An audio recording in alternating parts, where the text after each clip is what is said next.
There's been a bit of an interesting dynamic, I guess, that's developed within the Republican Party today, and it's all thanks to Donald Trump and the fact that as a species, Republicans apparently don't seem to have a spine, which is very interesting for vertebrates. Would technically make them not vertebrates. But nonetheless, what we have seen happen since the day that Donald Trump became president is that you suddenly have all these Republicans in Washington, D.C. who were against this or against that or attacked Obama for allegedly doing this. Suddenly, those same behaviors are totally okay when Trump does it. In fact, as a recent Vanity Fair, New Yorker article pointed out, the party has basically become the except when Trump does it party. Here's what they pointed out here. Republicans were totally against tariffs of any kind until Trump came along. And now suddenly, tariffs are pretty good. It's helping us out. Yeah. Oh, yeah, people are losing their jobs, losing their businesses for the tariffs, but Trump's doing it, so we support it. They're also presumably against stonewalling investigators, refusing to comply with congressional subpoenas, shutting down the government, running up the national debt, labeling close American allies national security threats, and praising dictators, except, of course, when Trump does it. Because remember when Barack Obama took all that heat during his administration for allegedly cozying up to Iran? Iran's our enemy, they told us. They hate us. They want to kill us. And then you have Donald Trump, who's literally sitting down, laughing, having a big old time with people like Kim Jong-un and Vladimir Putin, right? Praising people who are known to murder their own citizens because they disagree with their politics.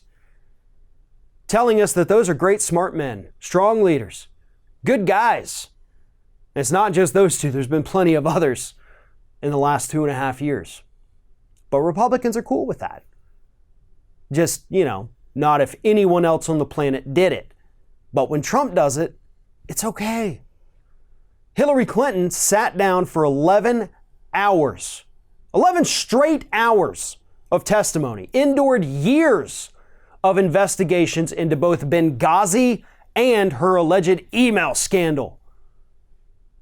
And Republicans to this day keep chanting, lock her up. We know she's hiding something, even though we have all the information there is. Even though investigation after investigation has found literally no wrongdoing on her part, we still want to lock her up.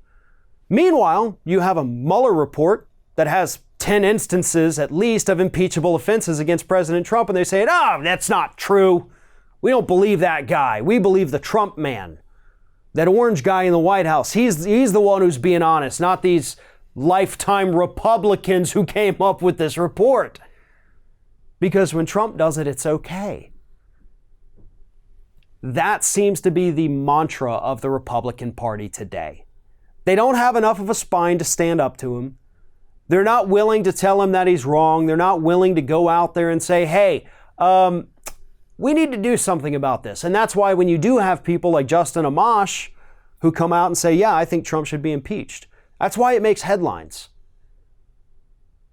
Because it's just one person. Really, today, is there only one person left in the Republican Party with a spine? And I don't even know that I'm willing to say Amash actually has one, because it's obvious that he's in this for his own possibly political future. Maybe wanting to run as a libertarian for president in 2020. That's the best you got. I know Jeff Flake was a horrible person. His voting record sucked. Susan Collins, the same thing. But, they still got praise occasionally for pretending to be against the president. Still voted with him. Still voted to put all his crappy judges in place. But hey, at least they occasionally acted like they were disgusted by the man. But they weren't. And here's why. As we have said a million times, there is no difference between the policies being pushed by Donald Trump and any other Republican serving in public office today. They all believe the same things. They would all be doing the exact same things. It's just that a few of them have an issue with the way Trump presents it. But that's why they're so spineless. They're afraid of him. They're afraid of him going after them on Twitter. But more importantly, they also all happen to secretly agree with everything that this man does. Because when Trump does it, it's absolutely okay with Republicans. Thanks for watching, everybody. And don't forget, if you like what you see here, like, comment, share, and subscribe to our channel. And now you can also become a member of Ring of Fire and get exclusive early access to certain Ring of Fire videos all throughout the week. Just click on the little join button right below the video.